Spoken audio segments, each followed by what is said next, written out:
Hello, my name is Gauri. Welcome to my YouTube channel. Hope you enjoy the video. Please show support by subscribing. Thank you. Gateway to heaven and spiritual salvation. Mount Kailash, or Kailasa as known in the language of Sanskrit, is approximately 6,638 meters or 21,778 feet high, the tallest peak in the most rugged Kailash mountain range, located in the southwestern part of the Tibet Autonomous Region of China. The mountain is located near Lake Manasarovar and Lake Rakshastal and also close to the source of some of the longest Asian rivers, namely the Indus, Sutlej, Brahmaputra and Karnali, also a tributary of the Ganges in India. Mount Kailash is considered to be very sacred in 4 world religions: Hinduism, Buddhism, Jainism and Bon. Climbing Mount Kailash is strictly prohibited due to its religious importance. Making a pilgrimage and circumambulating of Mount Kailash, a 52-kilometer or 32-mile long, challenging high-altitude trek, is a tradition that dates back thousands of years. Parikrama or Kailash Kora is done in a clockwise direction by Hindus and Buddhists, while Jains and Bönpos counter-clockwise direction. Pit stop at a Nepali market on the way to the border of the Tibet Autonomous Region. Good place to stock up for last-minute items. Liquid jade-colored Sankoshi River is a river that originates in Tibet and is part of the Koshi or Saptakoshi river system in Nepal. Sankoshi in Nepali language, where the word sun means gold or golden and the word Kosi means river. Nepali border checkpoint. Nepali border town Kodari was closed in 2015 due to the major earthquake disaster. The crossing between Zangmu and Kodari in operation since 1968 but was destroyed during the Nepal earthquake in April 2015 and still under repair. Zangmu border town is a chaotic town with congested transport trucks which can become painstakingly slow to get through. A short period of rest by the falls away from the cacophony of Zangmu town. Water flowing from the falls often floods the road, creating risky situations for drivers. Tibet is often referred to as the roof of the world. The Trans-Himalaya is a 1,600-kilometer long or 990 miles mountain range that runs parallel to the main Himalayan range. Highway workers colorfully attired and come from the hardy Tibetan stock. Pristine beauty. Tibetan sacred money wheels with mantras or prayers printed and are placed inside. They are manually spun around, creating air movement to carry higher into the heavens the wishes for a safe journey home.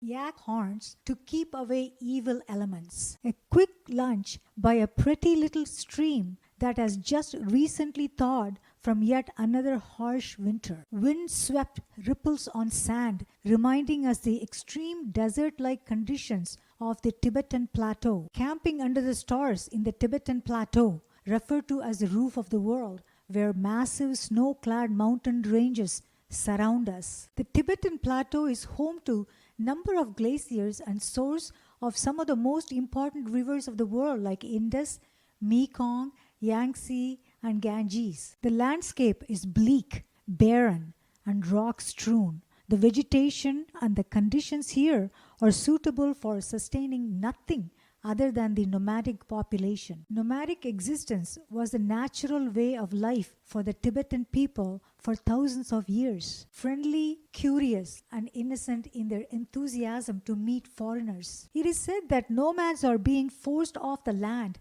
and moved into urban settlements where they face poverty, unemployment, and social exclusion as their way of life is being ripped from their hands. The journey to Kailash is long and rugged, traversing an isolated region, often reminding us of a high-altitude Wild West. The entire area echoes with spiritual vibrations amidst the fathomless serenity.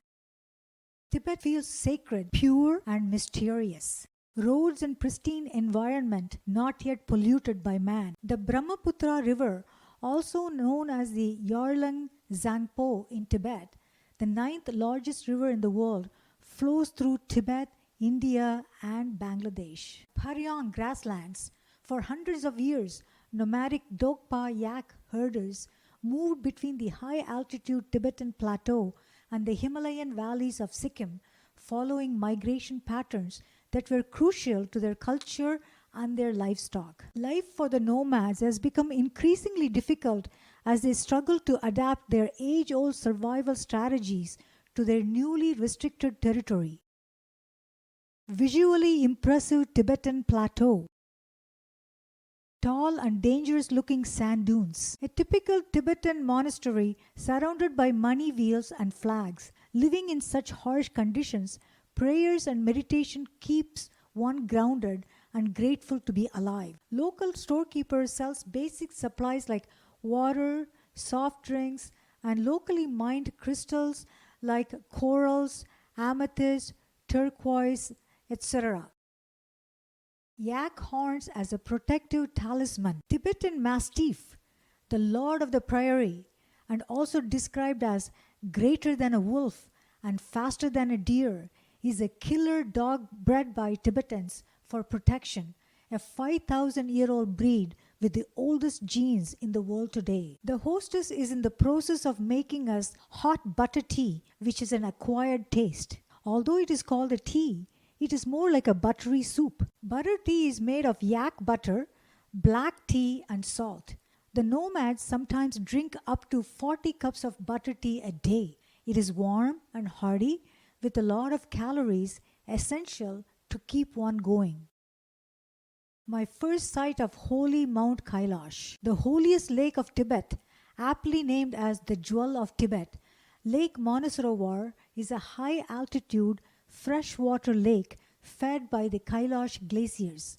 Pilgrims regard circling and drinking from the lake as a good fortune. Extremely cold, deep, sapphire-colored Lake Manasarovar is said to contain many types of healing minerals. One encounters Choku Gompa at the start of Mount Kailash Kora or Parikrama. Each face of Mount Kailash is facing straight towards one of the directions given on the axis, like north, south, east, and west, and are said to be perfectly aligned to the cardinal points. South face of Mount Kailash, at a massive elevation of 22,000 feet, considered an embodiment of joy, faith, spirituality, hope, and love. Beautiful migratory birds spreading their wings and flying over the lake is an astonishing scenery. Saga Dawa Festival.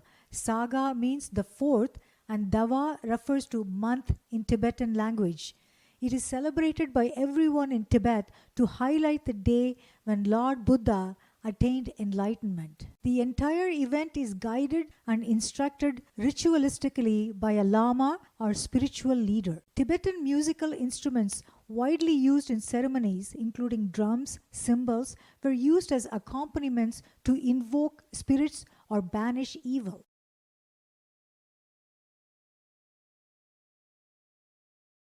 Presence of local Lama, a spiritual leader to bless the coming year. Modernization versus traditions. Local devotees offering alms to the local monastery, which are accepted in whatever forms one could afford. The most important part of the festival is replacing the Tarboche flagpole when it is brought down and a new pole is erected in its place. The pole replacing event is watched by all locals and foreigners alike with utter fascination and amusement. Festival is an ideal place to watch colorful attires of the locals. Small handheld prayer wheel attached to a stick are often carried and spun at any time they have a free hand. The western face of Kailash mountain. Local tea houses offer a respite from the constant battering of inhospitable natural elements. The children of the tea house owner provide an amusing entertainment. The innocents create light-heartedness. The skin suffering from hypoxia, where the number of red blood cells increases, causing the face of Tibetans to appear ruddy or reddish. Runny nose and respiratory diseases are often the result of long-term direct exposure to high altitude, constant wind, and cold weather. Camping underneath the north face of Kailash, seen through the transparent window of my tent, a divine moment experienced on a spectacular full moon night lasting until early hours of the morning. Needless to say, I had very little sleep that night. Mount Kailash turned to gold when hit by the first rays of sun, the life-giving force. The four faces of Mount Kailash all share unique beauty, characteristics, moods, and auras. The north face of Mount Kailash is said to be more serious in nature, demonstrating a sort of protectiveness with its careful, conservative, forbidding quality. My Nepali and Tibetan guides, drivers, and cook, who all made sure that I was well fed and housed. The eastern face of Mount Kailash. It is said that when the calling of Kailash comes, it becomes all-consuming, and all efforts from there on are focused towards Mount Kailash. It is a lifetime opportunity to cleanse the body, mind, and soul. The logistics, spiritual, physical, emotional, psychological toll it takes in the process of experiencing and culmination of it, a rebirthing process through purification. Very challenging Dolma La Pass is at an elevation of 19,500 feet and is considered quite dangerous due to its changeable weather that are extreme in nature. I have finally reached the highest point of the Parikrama at the top of the Dolma La Pass. Tibet's oldest religion, prior to Buddhism, called Bon, and people who practice it are called Bönpos. They, like Jain followers, believe in doing Parikrama or circumambulating the mountain in anti-clockwise direction, unlike Hindus and Buddhists, called Sashtanga Namaskaram, a physical obeisance shown where almost all parts of body touches the ground. After each Sashtanga Namaskaram, the devotee starts again where the head last touched, and so on throughout the Parikrama. Zutulpak Monastery at 4,790 meters on the third day of Parikrama. Milarapa Cave or Zutulpak Monastery is located on the east side of Mount Kailash, about 14 kilometers from Darchen, the starting base for the 3-day Kora. In Tibetan, Zutul means miracle and Pak means cave. Paying my respects to Milarapa, who taught that all trials in life were means to purify one's soul and rid of negative karma. The start of a more gentler terrain, signifying the end of the trails. Earthy tones were more subtle and cooling to the eyes. Continuing on foot from Darchen after a quick lunch to complete the 52-kilometer Parikrama around Mount Kailash. Hope my prayers for world peace would come true. Prayers left behind in various forms. Yama Dwar, considered to be the gate of salvation, one that is associated with heaven and souls. Yama means the Lord of Death, and Dwar means the gate. It is believed to be the gateway for making an entry into the heavenly abode of Lord Shiva. This completes my circumambulation of the divine lake Manasarovar, albeit by vehicle, camped by the shores of the serene, meditative lake before heading back. The whole surrounding is so silent still.